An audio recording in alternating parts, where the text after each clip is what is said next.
एगारो TV आस्थार आवाज। রায়গঞ্জের পর এবার মালদার দিকে নজর রাখতে হচ্ছে, কারণ সেখানে ফুলোহার নদীতেও বাড়ছে জলস্তর। তাতে কার্যত রাতের ঘুম উড়েছে এলাকার বাসিন্দাদের। স্থানীয়দের অভিযোগ, আগের সরকারের আমলে প্রতিশ্রুতি দেয়া হলেও বাঁধ সংস্কারের কোনো স্থায়ী সমাধান করা হয়নি। বর্তমান সরকার এবং প্রশাসনের কাছে তারা সমস্যা সমাধানের আর্জি জানাচ্ছেন। আপনাদের আরও একবার জানিয়ে রাখি, এরপর রায়গঞ্জের পর এবার মালদার দিকে নজর রাখছি, কারণ সেখানে ফুলোহার নদীতেও বাড়ছে জলস্তর। আপনারা দেখছেন সেই ছবি। আমাদের রায়গঞ্জেও যেরকম কুলিক নদীর জলস্তর বেড়েছে, ঠিক সেরকমই মালদাতেও ফুলোহার নদীর জলস্তর বেড়েছে। আপনাদের সামনে রয়েছে সেই ছবি। তাতে কার্যত রাতের ঘুম উড়েছে এলাকার বাসিন্দাদের। স্থানীয়দের অভিযোগ, আগের সরকারের আমলে প্রতিশ্রুতি দেয়া হলেও বাঁধ সংস্কারের কোনো স্থায়ী সমাধান করা হয়নি। বর্তমান সরকার এবং প্রশাসনের কাছে তারা সমস্যা সমাধানের আর্জি জানিয়েছেন। আপনাদের আরও একবার জানিয়ে রাখি, আপনারা দেখছেন কিভাবে ফুলোহার নদীতে জলস্তর বেড়ে চলেছে। তাতে কার্যত রাতের ঘুম উড়েছে এলাকার বাসিন্দাদের। স্থানীয়দের অভিযোগ, আগের সরকারের আমলে প্রতিশ্রুতি দেয়া হলেও বাঁধ সংস্কারের কোনো স্থায়ী সমাধান করা হয়নি। এই বিষয়ে আরও বিস্তারিত জানবো আমাদের প্রতিনিধি অভিষেকের থেকে। অভিষেক, এলাকার মানুষদের কি অভিযোগ, তাদের কি আশঙ্কা? একদম দেবস্মিতা, প্রথমে জানিয়ে রাখি যে মালদার মানিকচকের শঙ্করতলা এলাকার ঘটনা, এবং যেটি দেখছি আমরা যে বর্ষা কিন্তু ক্রমশই বাড়ছে, এবং তার পাশাপাশি মালদার যে ফুলাহার, সেই ফুলাহার নদীতে কিন্তু ইতিমধ্যে জল বেড়েছে, এবং তার পাশাপাশি ভাঙনও কিন্তু ইতিমধ্যে শুরু হয়েছে। এবং মানিকচক ব্লকের অন্তর্গত এই যে শঙ্করতলা ঘাট, বিগত বছর বর্ষার সময় হঠাৎ করেই কিন্তু এই ঘাটে নদীর তীরবর্তী প্রায় 150 মিটার এলাকা কিন্তু নদী গর্ভে তলিয়ে যায়, এবং সেই সময় যে প্রাক্তন বিধায়ক সাবিত্রী মিত্র, তার তৎপরতায় কিন্তু সেচ দপ্তরের পক্ষ থেকে বস্তা দিয়ে কিন্তু ভাঙন রোধের কাজ করা হয়। তবে স্থানীয়দের দাবি ছিল যে স্থায়ীভাবে কিন্তু সেই ভাঙন রোধের কাজ করা হোক, কিন্তু সেইভাবে কিন্তু কাজ করা হয়নি। এবং আবার কিন্তু বর্ষার মরশুম এবং ইতিমধ্যে কিন্তু ভাঙন শুরু হয়েছে, যার ফলে কিন্তু মানুষ, সেখানকার যারা স্থানীয় বাসিন্দারা রয়েছেন, তারা কিন্তু ক্ষোভে ফুঁসছে তারা, এবং তাদের অভিযোগ যে রীতিমতো যদি এই ভাঙনের কাজ যদি না শুরু করা হয় তাহলে কিন্তু তারা বিপদে পড়বেন। এবং স্থানীয় গৌরচন্দ্র মণ্ডল, যিনি বিধায়ক রয়েছেন, বিজেপির বিধায়ক, তিনি কিন্তু আশ্বাস দিয়েছেন খুব শীঘ্রই কিন্তু কাজ শুরু করা হবে। দেবস্মিতা।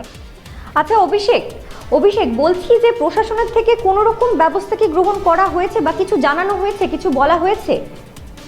একদমই, দেখো, প্রশাসনের পক্ষ থেকে এই যে ভাঙন রোধের কাজ, সেই ভাঙন রোধের কাজে কিন্তু ইতিমধ্যে বালির ব্যবস্থা সেখানে কিন্তু ফেলা হয়েছে, এবং খুব তাড়াতাড়ি সেই কাজ কিন্তু ভাঙন রোধের যে কাজ, সেই কাজ কিন্তু খুব শীঘ্রই কিন্তু শুরু হবে, এমনটাই কিন্তু প্রশাসন সূত্রে জানা গেছে। ধন্যবাদ অভিষেক, সঙ্গে থেকো। আপনাদের আরো একবার জানিয়ে রাখি, রায়গঞ্জের পর এবার মালদার দিকে নজর রাখছি, কারণ সেখানেও ফুলোহার নদীতে বাড়ছে জলস্তর। তাতে কার্যত রাতের ঘুম উড়েছে এলাকার বাসিন্দাদের। স্থানীয়দের অভিযোগ, আগের সরকারের আমলে প্রতিশ্রুতি দেয়া হলেও বাঁধ সংস্কারের কোনো স্থায়ী সমাধান হয়নি। বর্তমান সরকার এবং প্রশাসনের কাছে তারা সমস্যা সমাধানের আর্জি জানাচ্ছেন। কি বলছেন স্থানীয়রা, এবার শুনে নেব।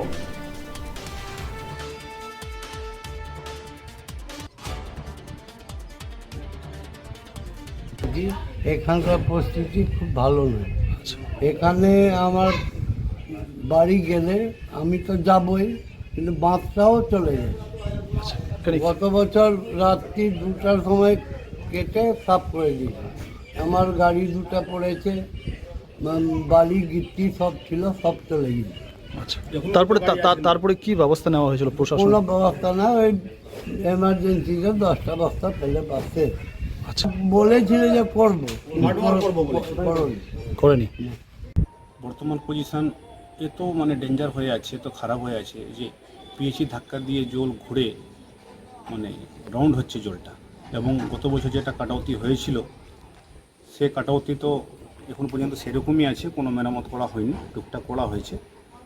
এবং এখন বন্যা তো এখন স্টার্ট হয়নি, এই জাস্ট আরম্ভ হয়েছে বন্যার, দেখতে পাওয়া যাচ্ছে নদীতে।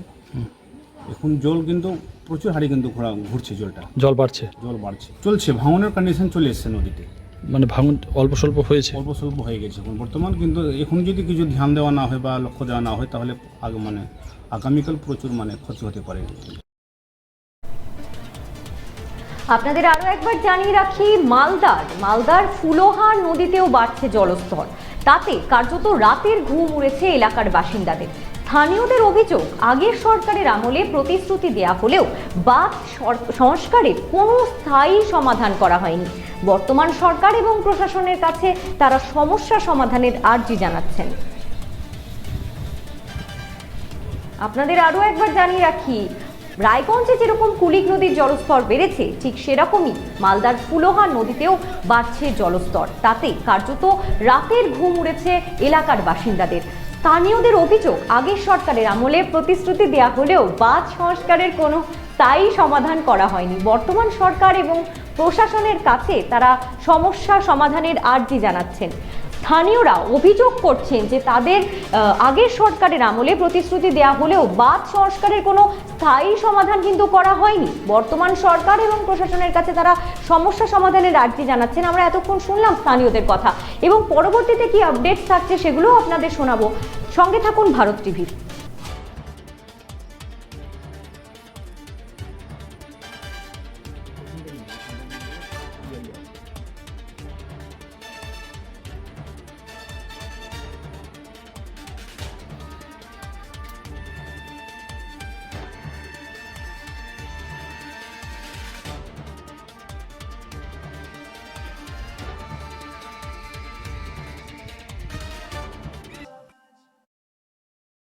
উকি মারেন কেন কর্তা? কে বলে বড় মাছের স্বাস্থ্য দেখে শরীর খারাপ লাগে বুঝি?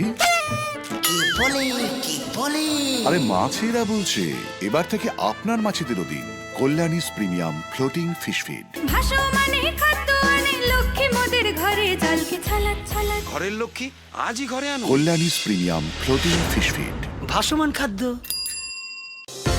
চোখের সমস্যা বাড়ার আগেই আজই আসুন জীবন রেখা হসপিটাল, আপনার পরিবারের নতুন ভরসা।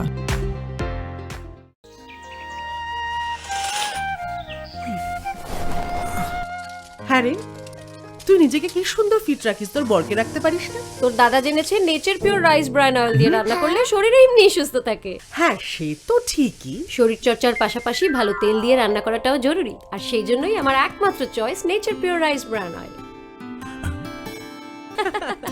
শরীর সুস্থ রাখার জন্য আমার পছন্দের সেরা cooking oil nature pure rice bran oil, সম্পর্কে স্বাদ এনে দেয়।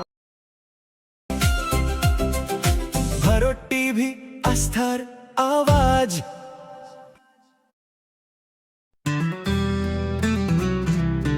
গ্রসারি থেকে কসমেটিক্স,